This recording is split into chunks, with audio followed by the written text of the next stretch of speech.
أعوذ بالله من الشيطان الرجيم.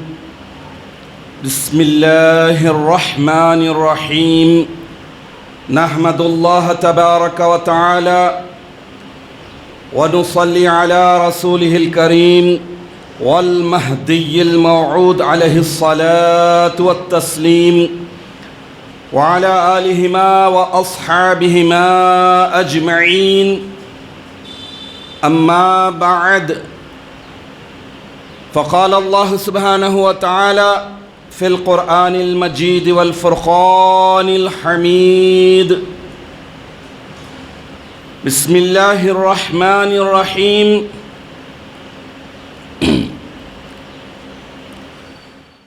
من كان يريد ثواب الدنيا فعند الله ثواب الدنيا والآخرة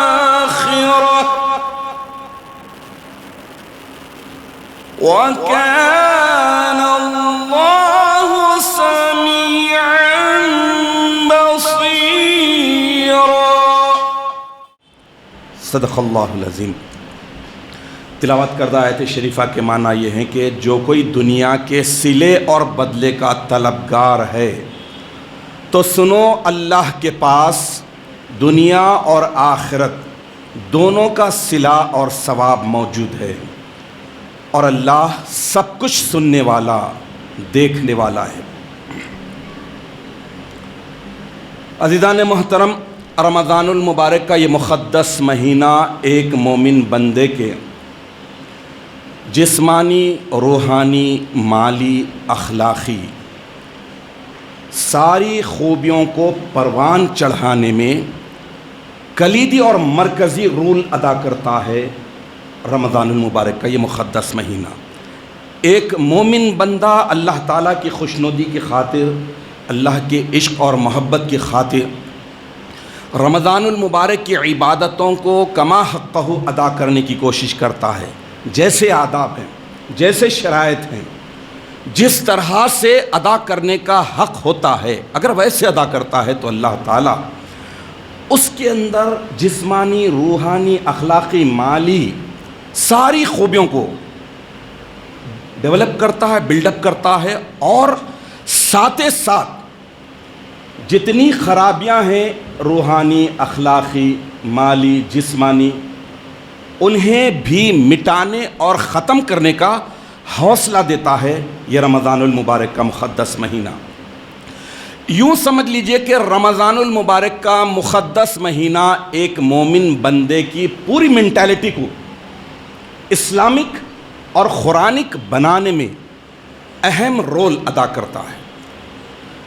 لیکن اس کے لیے ضروری ہے تقویٰ، ضروری ہے پرہیزگاری، ضروری ہے آخرت کے دن کو، حساب و کتاب کو پیش نظر رکھے کہ یہاں اس دنیا میں کیے جانے والے ہر چھوٹے بڑے، نیک اور بد، اچھے اور برے عمل کا رزلٹ ہمیں جو ملے گا ہمیشہ کے گھر میں، آخرت میں. جب یہ سچا جذبہ ہوگا، اکاؤنٹیبلٹی صحیح ہوگی، تو پھر اس کی مینٹیلٹی اسلامک ہوگی، قرآنک ہوگی، اور رمضان المبارک کی ساری عبادتوں سے بھرپور فائدہ اٹھائے گا. اس کے لیے ضروری ہے کہ مسلسل توبہ کرتے رہے، مسلسل دعا کرتے رہے. دیکھ لیجئے، آپ زندگی کا کوئی ایسا کام بتا دیجئے جس میں دعا نہ ہو، اور کوئی ایسی دعا نہیں ہے چھوٹی یا بڑی، یہ بات خاص طور پر نوٹ کیجئے، کوئی بھی ایسی چھوٹی یا بڑی دعا نہیں ہے جہاں پر پہلے مغفرت طلبی نہ کی گئی ہو، توبہ نہ کی گئی ہو، معافی نہ مانگی گئی ہو. معافی مانگنے کے بعد توبہ کرتے ہیں. تو یہ اللہ تعالیٰ کا فضل و کرم ہے کہ دعا میں اللہ تعالیٰ پہلے توبہ کی بات، معافی کی بات رکھتے ہیں. تو دعا اور توبہ کے سہارے اگر ایک مومن بندہ اللہ تعالیٰ کی عبادتوں کے ساتھ رمضان المبارک کی مقدس عبادتوں کو بجا لانے کی سعادت حاصل کرتا ہے تو اللہ تعالیٰ اپنی رحمت کے بھی دروازے کھولتا ہے، مغفرت بھی اس پر نچھاور کرتا ہے، اسے اور توفیق دیتا ہے، مہلت دیتا ہے، صلاحیت دیتا ہے کہ نیکیاں اور کر، تیری صلاحیت نہیں، تیری کیپیسٹی نہیں، لیکن میرا فضل بڑا ہے، میری رحمت وسیع ہے۔ اس حساب سے اللہ تعالیٰ مہربانی کے دروازے کھول دیتے ہیں۔ تو توبہ، ریپینٹ مطلب توبہ مطلب ریپینٹ، توبہ مطلب ریٹرن ہونا، گناہوں سے ریٹرن ہو کر اللہ کی طرف رجوع کرنا۔ تو توبہ ایک ایسا غسل ہے کہ انسان جتنی بار لے گا اتنی بار اس کی روح نکھرے گی، سنورے گی، صاف شفاف ہوگی۔ آپ بتائیے کہ ایک انسان دن میں ایک مرتبہ بات لیتا ہے، نہاتا ہے، ایک مرتبہ غسل کرتا ہے تو دن بھر فریش رہتا ہے، لیکن توبہ روحانی طور پر ایک ایسا غسل ہے کہ جتنی بار کرتے جائیں گے، جتنی بار کرتے جائیں گے، اتنی زیادہ اس کی روحانیت میں نکھار آتا جائے گا۔ یقیناً آدمی کب توبہ سے غافل ہوتا ہے؟ کب آدمی دعا کو چھوڑ دیتا ہے؟ جب وہ مکمل طور پر دنیا میں مشغول ہو جاتا ہے، مصروف ہو جاتا ہے، یہ سمجھتا ہے کہ مجھے ابھی وقت نہیں ملا، مجھے ابھی بہت ٹائم ہے میرے پاس، ابھی بڑی مہلت ہے، دیکھا جائیں گا۔ تو جب دنیا میں اتنے مصروف اور مشغول ہو جاتے ہیں تو اس کی وجہ سے آخرت خود بخود اس کے ہاتھ سے نکلتے جاتی ہے۔ میں ایک امیر المومنین سیدنا علی بن ابی طالب کرم اللہ وجہہ کا ایک فرمان رکھتا ہوں، بہت ہی نیچرل ہے، ہر ایک کو آسانی کے ساتھ سمجھ میں آ جائے گا کہ دنیا ہے کیا۔ جنہیں دنیا کی حقیقت کا پتہ ہوتا ہے، جنہیں دنیا کی حقیقت کا پتہ ہوتا ہے، ان کے جینے کا سلیقہ ہی جدا ہوتا ہے۔ پہلے دنیا ہے کیا سمجھ میں آنا چاہیے۔ تو امیر المومنین مولا علی کرم اللہ وجہہ ارشاد فرماتے ہیں کہ تم دنیا میں رہو لیکن دنیا تمہارے اندر رچ بس نہ جائے۔ اب مثال اتنی پیاری دیتے ہیں، قربان جائے مولا علی پر، اتنی پیاری مثال، آسانی کے ساتھ بات دل میں بس جائے، دماغ میں بیٹھ جائے۔ مولا علی فرماتے ہیں کہ دنیا میں تم رہو، آئے ہیں، لیکن تمہارے دل و دماغ میں دنیا نہ بس جائے۔ جیسے کشتی، شپ، بوٹ جب تک پانی پر رہے گی تیرے گی، تیرتی رہے گی، سیفلی چلے جائے گی اپنی منزل کو، لیکن جب پانی کشتی کے اندر آ جائے، کشتی میں، شپ میں سوراخ، لیکیج ہو جائے تو کیا ہوگا؟ ڈوبنا یقینی ہے۔ سبحان اللہ، اتنی پیاری مثال کہ ہمیں یقیناً دنیا میں بھیجا گیا ہے کس کام کے لیے، ہمارے ہاتھ میں کیا دیا گیا ہے، یہ سمجھ کے اس کو طے کر کے اسے مقرر کر کے زندگی گزارنا ہے۔ یہ نہیں کہ یہاں پر آئے ہیں، یہیں کی موج مستیوں کو ہمیشہ سمجھ کر، یہیں پر رہنے کو دائمی سمجھ کر آخرت کو بھول جانا، وہاں کے حساب و کتاب کو بھول جانا، یہ آدمی کو ہلاک اور برباد کرتا ہے۔ اور رمضان المبارک کا مقدس مہینہ اور مقدس مہینے کی ساری عبادتیں گرما میں آنے کے باوجود رمضان المبارک کا روزہ پوری دیانتداری اور ایمانداری کے ساتھ رہتے ہیں۔ اب آپ بتائیے، چلیے اب روزہ کھولیے، کوئی بھی ایک کھولیے، ابھی 10 منٹ 8 منٹ باقی، خدا کی قسم 1 منٹ بھی ہے تو نہیں کھولتے۔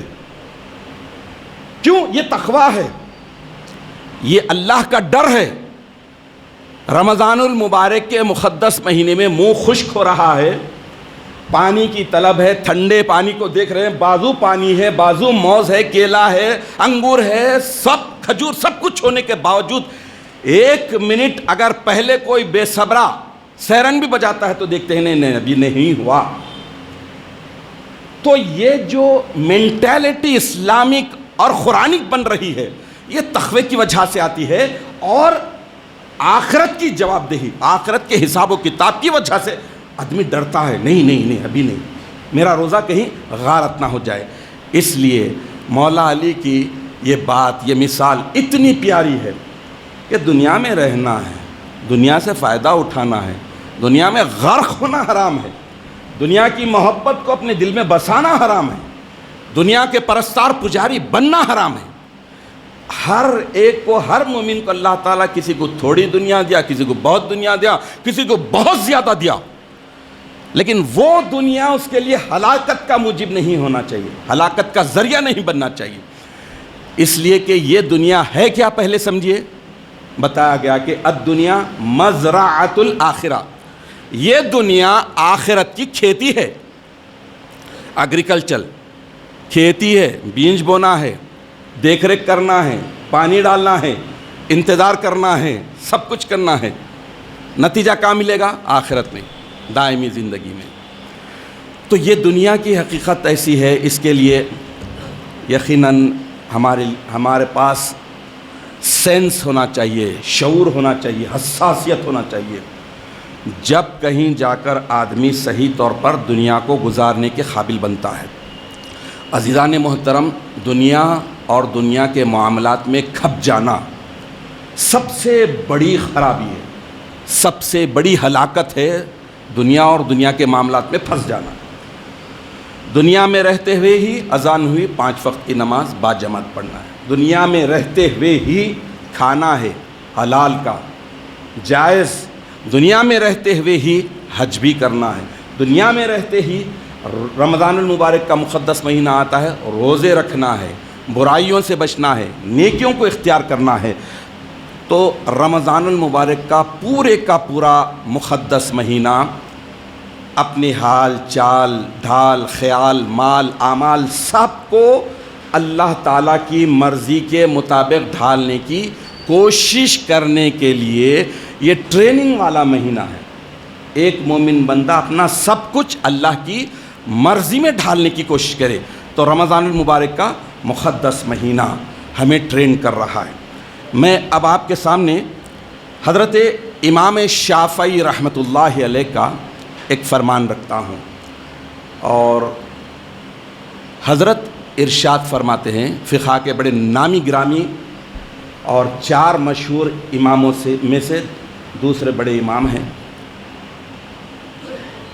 ایک انسان سب سے زیادہ عقل مند انٹلیکچل کب ہوتا ہے؟ اس کے لیے جو بڑی بڑی باتیں دی ہیں، بڑی بڑی گائیڈ لائن تھوڑے سے جملوں میں امام شافعی رحمۃ اللہ علیہ دی ہیں، اگر اسے میں اور آپ گرہ میں باندھ لیں، دماغ میں بٹھا لیں اور اپنی پریکٹیکل لائف میں اسے اپلائی کر لے، تو خدا کی قسم دنیا کی حقیقت کا بھی پتہ چل جائے گا، اور دنیا میں جینا کیسے ہے، اپنی مینٹیلٹی کو اسلامک اور قرآنک کیسے بنا سکتے ہیں، ایزلی آدمی آسانی کے ساتھ ڈائیورٹ ہو جائے گا اسلامک اور قرآنک بنانے کی طرف۔ نہیں تو بڑی مشکل دکھے گی، ہر چیز میں مشکل، ابا یہ کروں میں، ابا یہ کروں میں، ابا یہ کروں میں، پھنس کے رہ جاتا۔ ورنہ بڑے سے بڑا کام اس کے لیے آسان سے آسان ہو جاتا ہے، کیونکہ اس کی مینٹیلٹی خود اسلامک ہو گئی، اس کا مزاج خود قرآنک ہو جا رہا ہے، تو کوئی بڑے سے بڑا کام، دقت والا، محنت والا، اسے بہت آسانی کے ساتھ کرنے میں مزے آئیں گے۔ تو امام شافعی رحمۃ اللہ علیہ ارشاد فرماتے ہیں کہ لوگوں میں سب سے سمجھدار، سب سے عقل مند انٹلیکچل کون ہوتے ہیں؟ دنیا چھوٹنے سے پہلے دنیا چھوڑنے والا، سب سے زیادہ عقل مند۔ پھر فرماتے ہیں کہ سب سے بڑا عقل مند لوگوں میں کون ہے؟ خبر میں جانے سے پہلے خبر کی اچھی طرح تیاری کرنے والا، انٹلیکچل۔ آج سمجھتے ہیں ذرا اچھا پڑھ لیے، ذرا اچھا لکھ لیے، بڑی ڈگری آ گئی، پڑھے لکھے ہیں بے انٹلیکچل ہے، نہیں۔ جن کے پاس آخرت کی کوئی اہمیت ہی نہ ہو، بہت بڑے بڑے لیکچررز ہیں، موٹیویشنل اسپیکرز ہیں، لیکن ان کے پاس سب سے بڑی دولت ایمان کچھ نہیں ہے۔ موٹیویٹ کیسے کر رہے ہیں؟ دنیا میں کیسے رہیں، کتنا کمائیں، کیسا روٹیٹ کریں مال کو، یہ بتا رہے ہیں۔ تو وہ انٹلیکچل نہیں ہوئے۔ انٹلیکچل عقل مند تو وہ ہے جو آخرت کی، یہاں کی مختصر سی زندگی میں اچھے کام کر کے آخرت میں اچھے انعامات کے لیے تیاری کرے۔ تو حضرت امام شافعی رحمۃ اللہ علیہ تیسری بات فرماتے ہیں کہ عقل مند انٹلیکچل، سب سے زیادہ عقل مند لوگوں میں کون ہوتا ہے؟ رب العالمین کی بارگاہ میں جانے سے پہلے اپنے رب کو راضی اور خوش کرنے والا وہ ہے عقل مند۔ پھر تیسرا آپ فرماتے ہیں کہ عقل مند انسان وہ ہے کہ جو نماز با جماعت پڑھنے والا ہو، اس سے پہلے کہ اس کی بھی نماز جماعت کے ساتھ پڑھی جائے، یعنی جنازے کی نماز۔ تو پھر اس کے بعد فرماتے ہیں کہ عقل مند انسان لوگوں میں سب سے زیادہ وہ ہے جو حساب و کتاب ہونے سے پہلے خود اپنا اچھی طرح سے حساب لے لے، یعنی اس دنیا میں ہی اپنا حساب لے لے کہ میں کیا کیا اور کیا نہیں کیا، کون سے اچھے کام چھوڑ دیے، کون سے برے کام کرتا رہا، اس کا جائزہ یہی لینا ہے، اوپر کچھ نہیں۔ اس کے بعد آخری میں فرماتے ہیں کہ کیونکہ آج یعنی اس دنیا میں عمل ہے، حساب نہیں، اور آخرت میں کل حساب ہی حساب ہے، وہاں عمل نہیں۔ تو ایک دم پرفیکٹ ایک گائیڈ لائن ہے، اسے اگر ہم اختیار کر لیں تو یقیناً یہ رمضان المبارک کا مقدس مہینہ، اس مقدس مہینے میں کی جانے والی ساری عبادتیں ہمیں اسی راہ پر ڈھال رہے ہیں کہ ایک مومن بندہ رمضان المبارک کی مشقتوں والی عبادتوں کو، محنت والی عبادتوں کو، بظاہر تکلیف دکھنے والی عبادتوں کو خوشی کے ساتھ ادا کر رہا ہے۔ اور یہی رمضان المبارک کے تعلق سے اللہ کے نبی جو ارشاد فرمائے تھے کہ اگر لوگ جان جائیں کہ رمضان المبارک میں اللہ تعالیٰ نے کیا فضیلت، کیا برکت، کیا اجر و ثواب رکھا ہے، تو لتمنت امتی، تو میری امت تمنا کرے گی، آرزو کرے گی، یہی اس کا ٹارگٹ ہوگا کہ ان تکون السنۃ کلھا رمضان، تو باقی کا پورا سال 11 مہینے، پورے کے پورے 11 مہینے رمضان المبارک کی طرح گزارے، رمضان المبارک کی عبادتوں مشقتوں کی طرح گزارے۔ یہ بات تو طے ہے کہ رمضان المبارک میں جو اجر ملنے والا ہے غیر رمضان میں نہیں ملے گا، لیکن رمضان المبارک میں جو ٹرینڈ ہوئے ہیں اس کی وجہ سے 11 مہینوں میں اس پرفارمنس اگر ویسا ہوگا، عمل ویسا ہوگا، تو اللہ تبارک و تعالیٰ بہت زیادہ اجر و ثواب دیتے ہیں۔ رمضان المبارک میں نماز فرض ہے، تو کیا غیر رمضان المبارک میں نماز فرض نہیں؟ رمضان المبارک میں نماز با جماعت کی عظمت ہے، فضیلت ہے، تو کیا غیر رمضان المبارک میں نہیں ہے؟ ذرا سوچئے، تھوڑا سا غور کیجئے، دماغ پر بوجھ ڈالیجئے۔ جو پابند ہیں اپنی جگہ ہیں، جو پابند نہیں ہیں ان کے لیے سوچنا چاہیے کہ دن بھر کی 5 نمازوں کے 40 رکعت ہوتے ہیں، کتنے؟ 40، اور 40 رکعت کے سجدے کتنے ہوئے؟ ڈبل 80 سجدے۔ اگر 40 رکعتوں میں سے 2-1 رکعت بھی چھوڑ گئے، کسی وجہ سے دیر سے آئے، تحیۃ الوضو چھوڑ دیا، کیونکہ لوگ جو ہے ہر دین کے معاملے میں بڑے کاہل ہوتے ہیں، تحیۃ الوضو ایزلی چھوڑ دیے، سنت ایزلی چھوڑ دیے، ابھی وہ نماز کا ٹائم ہو رہا، ارے بھائی آؤ نا، پہلے ولیمے میں گئے تو کیسا جاتے، دنیا کی دعوت میں گئے تو کیسا جاتے، وقت سے پہلے تیار ہوتے، سوٹ بوٹ سب ہر چیز کرتے، وقت سے پہلے جاتے، رہتے، ٹکا کے کھاتے، پھر ٹک کے بیٹھتے، بہت دیر تک بیٹھتے۔ یہاں رہے تو بے چینی ہوتی، مسجد میں آتے کہ بے چینی، ابھی کتنی دیر میاں بہت لمبا کر دے رہی، میاں خطاب کر دے رہی۔ جو بے چین ہیں ان کی بات کرو، جو شوقین ہیں الحمدللہ اتنا جلدی کیوں ختم کر دیے بولنے والے بھی سینکڑوں ہیں، میاں آج کا بیان بڑا اچھا تھا، کیوں جلدی ختم کر دے۔ تو 80 سجدوں میں سے تھوڑے بھی سجدے رہ گئے تو سوچئے کیا ہوگا؟ ایک سجدہ چھوڑا شیطان، ایک ہی کک میں آؤٹ، اللہ تعالیٰ رجیم الی یوم الدین کر دیے شیطان کو۔ اب دنیا کا بھی اصول ہے، جب کالج میں جاتے ہیں تو کالج والے دیکھتے ٹی سی، ہاں ٹھیک ہے، پھر اس کے بعد دیکھتے کچھ بیک لاگ، اب بیک لاگ ہے نا، بیک لاگ اتنے رکھ کے ڈھگار ہزاروں کے، لاکھوں میں آج ہزاروں سجدے ہیں جو بیک لاگ میں ہیں۔ لیکن ایک بات یاد رکھیے، پھر اللہ کی وسیع رحمت کی طرف آئیے، اللہ کی رحمت بڑی وسیع ہے، بیک لاگ کبھی مٹا دیتے ہیں اللہ تعالیٰ، لیکن دل سے سب توبہ کرنا چاہیے، دل سے ماننا چاہیے۔ لیکن اس کا مطلب یہ نہیں کہ بیک لاگ رکھتے جائیں، بڑھاتے جائیں، نہیں۔ تو اللہ تعالیٰ سے دعا ہے کہ الہ العالمین تو ہمیں اس بات کی توفیق عطا فرما کہ رمضان المبارک میں تو نے جو ہمیں اسلامک اور قرآنک مینٹیلٹی فراہم کر رہا ہے اس پر مضبوطی کے ساتھ جمتے ہوئے نیکیوں کو خوبیوں کو اختیار کریں اور گناہوں سے حتی المقدور بچتے رہیں. آمین یا رب العالمین. وآخر دعوانا ان الحمد للہ رب العالمین.